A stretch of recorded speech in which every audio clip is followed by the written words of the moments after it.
자율주행차 시대 진짜 시작됐다고 느껴지지 않으세요? 요즘 뉴스 보면 웨이모니 테슬라 로보택시니 하는 얘기가 쏟아지는데요. 그런데 이 차들이 실제로 얼마나 자주 사고를 내는지, 그 사고가 어떤 식으로 났는지 이걸 정부기관이 직접 데이터로 정리해서 공개했습니다. 미국 도로교통안전국, 영어로 NHTSA라고 하죠. 거기서 자율주행 시스템 관련 사고 데이터를 쫙 펼쳐놨는데 여기서 아주 흥미로운 장면이 하나 포착됐어요. 아이러브9 채널 구독 안 하신 분들 지금 구독 버튼 꾹 눌러주시고요. 오늘 이 데이터 한번 제대로 뜯어봅시다. 일단 NHTSA가 왜 이걸 요구하기 시작했냐부터 얘기해야 해요. 자율주행 기술이 실험실 밖으로 나와서 실제 공공도로를 달리기 시작하면서 미국 정부가 이거 그냥 둘 수 없다고 판단한 거예요. 그래서 만든 게 SGO 스탠딩 제너럴 오더라는 겁니다. 우리말로 하면 상시 일반 명령 정도 될 텐데, 요는 자율주행 시스템, 줄여서 ADS Automated Driving System을 공공도로에서 테스트하거나 실제로 운영하는 회사들은 사고가 나면 의무적으로 NHTSA에 보고해야 한다는 규정이에요. 그래서 쌓인 데이터가 공개된 겁니다. 이번에 공개된 데이터셋 전체를 보면 ADS 관련 사고로 보고된 건수가 총 825건이에요. 825건, 숫자만 보면 좀 많다 싶은데 이게 한 회사 것만이 아니라 여러 회사 것을 다 합친 숫자입니다. 그리고 이 825건 중에서 단연 압도적인 숫자를 차지하는 곳이 있는데 바로 웨이모예요. 무려 697건. 전체의 대부분을 웨이모가 차지하고 있어요. 그 다음은 어브라이드라고 하죠. 41건이고요. 주옥스가 32건. 그리고 테슬라가 18건입니다. 자, 여기서 숫자만 딱 보면 웨이모가 제일 위험한 거 아니야? 할 수 있는데요. 그게 아니에요. 맥락을 봐야 해요. 웨이모가 697건이나 보고된 건 그 플리트 규모 자체가 어마어마하기 때문이에요. 웨이모는 지금 샌프란시스코, 피닉스, 로스앤젤레스 같은 대도시에서 완전 무인 로보택시를 수백만 마일씩 운행하고 있는 회사예요. 사람이 한 명도 없이 차 혼자서 도심 한복판을 누비는 거잖아요. 그것도 가장 혼잡하고 예측 불가능한 환경에서요. 샌프란시스코 도로가 얼마나 복잡한지 아는 분들은 바로 이해가 되실 거예요. 자전거 타는 사람, 킥보드 무단횡단, 불법 주정차, 그 속에서 매일매일 수만 킬로미터를 달리고 있으니 건수가 많을 수밖에 없는 구조인 거죠. 반면 테슬라의 18건은 어떻게 봐야 하냐면 테슬라 FSD 풀 셀프 드라이빙 많이 들어보셨죠? 근데 이 데이터셋에서 FSD는 포함이 안 됩니다. 이유가 있어요. NHTSA가 요구하는 건 L4 수준의 완전 자율주행 시스템, 즉 감독하는 사람 없이 스스로 운행하는 ADS 데이터예요.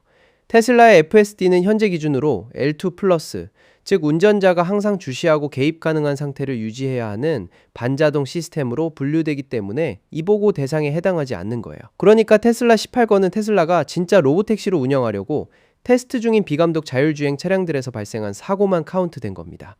즉 아직 롤아웃 규모 자체가 예상보다 훨씬 느리고 작다는 방증이기도 해요. 그러면 이 사고들이 어떤 식으로 났는지도 살펴볼게요. NHTSA 데이터는 자율주행 차량이 뭐랑 충돌했는지도 분류해서 제공하거든요.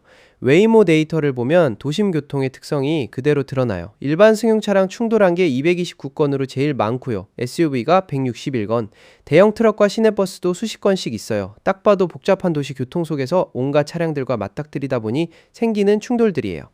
테슬라 18건은 양상이 좀 달라요. 가장 많은 건 기타 고정 물체와의 충돌인데 5건이에요. 도로 시설물이나 주차된 물체 같은 거라고 볼 수 있죠. 그 다음이 SUV와의 충돌 사건, 그리고 자전거 탄 사람과의 사고 1건, 동물 관련 사고 1건, 버스와의 충돌 1건도 있어요. 웨이모에 비해 도심 복잡도가 낮은 환경에서 운행 중인 거라 패턴이 다른 거겠죠. 부상과 피해 규모도 데이터에 잡혀 있어요. 다행히 전체 ADS 사고의 대다수는 인명피해 없이 재산피해만 발생한 걸로 나옵니다. 테슬라의 경우 18건 중 16건은 인명피해가 전혀 없었어요. 나머지 2건은 경상이었는데 한 건은 입원이 필요했던 경상이고 다른 한 건은 입원 없이 처치가 된 경상이었어요. 그리고 NHTSA가 특이하게 추적하는 항목이 하나 더 있는데 사고 당시 자율주행 시스템이 실제로 작동 중이었냐는 거예요. 테슬라의 18건 전부 모든 케이스에서 시스템 상태가 작동 확인됨으로 기록되어 있습니다. 차가 스스로 운행하던 중 사고가 났다는 거예요. 웨이모는 697건이라는 방대한 케이스가 있으니 당연히 편차도 크게 나와요. 이 중 613건은 인명피해 없이 재산피해에 그쳤고요. 입원이 필요한 부상이 발생한 건 23건, 입원 없이 끝난 경상이 51건, 그리고 사망사고가 1건 보고되어 있습니다. 자, 여기까지는 숫자 얘기였어요. 이제부터가 오늘 영상의 진짜 포인트입니다. NHTSA 보고서 양식에는 서술 섹션이라는 게 있어요. 영어로 Narrative Section, 회사들이 사고가 어떻게 났는지 구체적인 경위를 자유롭게 써넣을 수 있는 칸이에요. 규제기관과 일반 대중이 자율주행 기술의 한계와 안전 문제를 제대로 이해할 수 있도록 설명을 제공하는 공간이죠. 웨이모가 이 섹션을 어떻게 쓰는지 보면 정말 구체적이에요. 어느 교차로에서 어떤 차선 변경 상황이었는지, 상대 차량이 어떤 행동을 했는지, 자기네 시스템이 그 순간 어떤 판단을 내렸는지, 심지어 차 안에 타고 있던 승객이 안전벨트를 매고 있었는지 여부까지 여러 단락에 걸쳐 적어 놓습니다. 조옥스도 마찬가지예요. 이 수준의 정보가 공개되면 전문가들이 분석할 수 있고, 규제 당국이 보안 방향을 논의할 수 있고, 언론과 대중이 기술의 실제 상태를 이해할 수 있어요. 테슬라는요, 18권 전부 단 하나도 예외 없이 이 서술 섹션이 이렇게 되어 있습니다. 기밀 사업 정보가 포함될 수 있다는 이유로 모든 내용을 삭제했습니다. 18건의 사고 중 어떤 것도, 어떻게 차가 움직이고 있었는지, 상대가 누구였는지, 시스템이 무슨 판단을 했는지, 어떤 상황에서 충돌이 발생했는지 아무것도 공개하지 않았어요. 동종업계 경쟁사들이 모두 투명하게 공개하고 있는 이 정보를 테슬라 혼자 완전히 가렸습니다. 기업이 기밀 사업 정보를 보호할 권리는 물론 있습니다. 그런데 이건 좀 다른 차원의 얘기예요. 자율주행이라는 기술은 일반 소비자들이 실제로 타고 다니는 거잖아요. 길에서 마주치는 거고요. 그 시스템이 어떤 상황에서 판단 오류를 일으켰는지, 어떤 조건에서 사고가 났는지는 단순한 기업 경쟁력 정보가 아니에요. 공공안전과 직결된 정보예요. 같은 법적 의무 아래에서 웨이모와 조옥스가 이 정보를 다 공개했는데, 테슬라만 전부 지운다는 건 선택의 문제라는 게 더 분명해지는 거죠.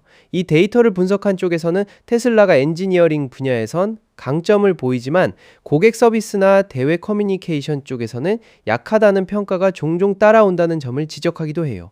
그 경향이 이 보고서 작성 방식에도 반영되어 있다는 시각이에요. 정리하자면 총 825건의 ADS 사고 데이터에서 웨이모는 697건을 보고했고, 대형 자율주행 플리트 운영이라는 맥락에서 그 수치의 의미를 이해해야 하며, 사고 서술에서 업계 최고 수준의 투명성을 보여줬어요. 어바이드 41건, 조옥스 32건도 상세한 서술을 함께 공개했고요. 테슬라는 18건 모두를 LEEECT로 처리했습니다.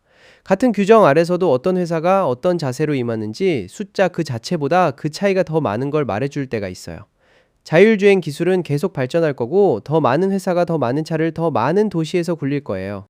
그럴수록 이런 데이터 공개 문화가 얼마나 자리를 잡느냐가 중요해질 겁니다. 오늘 영상이 유익했다면 좋아요랑 알림 설정도 부탁드리고요. 다음 영상에서 또 뵙겠습니다.